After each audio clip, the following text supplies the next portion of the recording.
Santo Tomás en varias ocasiones habla de series de causas eficientes. Quiere decir, una causa eficiente actúa subordinada a otra, la cual a su vez actúa subordinada a otra, y así sucesivamente. ¿Sí? Lo aplica, por ejemplo, en varias oportunidades, cuando demuestra la existencia de Dios por la primera vía, la que toma de Aristóteles. ¿Sí? Recuerdan la primera vía. Vamos a seguirlo un poquito porque ahí se ve claramente la cuestión. La primera vía toma como punto de partida un dato de la experiencia. Hay cosas que se mueven, es decir, que cambian. Movimiento acá significa todo cambio, todo paso de la potencia al acto. A partir de ahí, entonces el paso siguiente es sostener que todo lo que se mueve es movido por otro, es decir, tiene que haber un motor.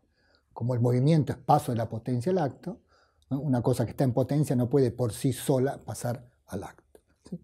Todo movimiento requiere un motor. Pero aquí viene el punto clave.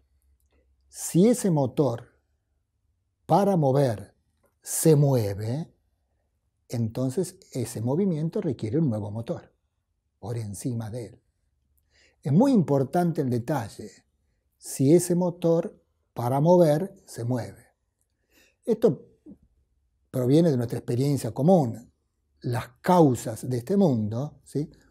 Cuando producen algo, lo producen mediante una acción propia, y esa acción es en ellas un cierto cambio o movimiento.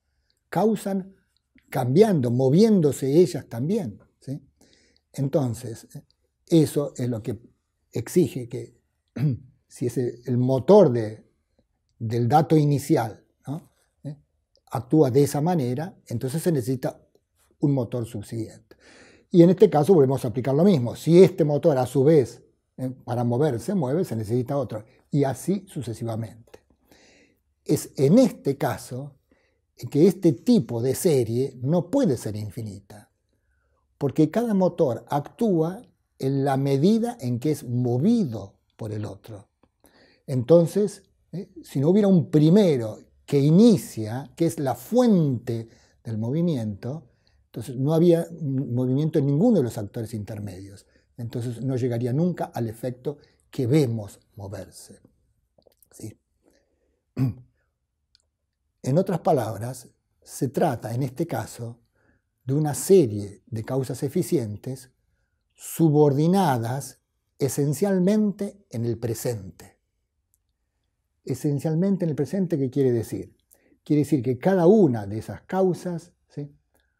Para actuar ahora, tiene que ser movida por la causa anterior. Y ese ser movida por la causa anterior, esa relación de dependencia, es actual, no es algo del pasado, es actual. Repito, es en estos casos donde la serie no puede ser infinita y es indispensable un primero. En cambio, si se tratara de una serie de causas eficientes subordinadas entre sí en el pasado accidentalmente, esa sí podría ser infinita. ¿Cuál es el ejemplo? Por ejemplo, ¿no? La sucesión de las generaciones, ¿sí? El huevo y la gallina, ¿no es cierto? O las generaciones humanas. Cada ser humano es engendrado por sus padres, esto por sus abuelos, esto por los bisabuelos, etcétera, etcétera. ¿Sí? Muy bien, pero en este caso, la subordinación de cada causa intermedia es en el pasado. Los padres no engendran a su hijo en cuanto hijo de sus abuelos, sino en cuanto seres humanos. La subordinación a los anteriores es en el pasado y no es esencial para este nuevo causar. Es por eso que en estos casos Santo Tomás afirma que no hay ninguna razón por la cual sea indispensable afirmar un primero en la serie.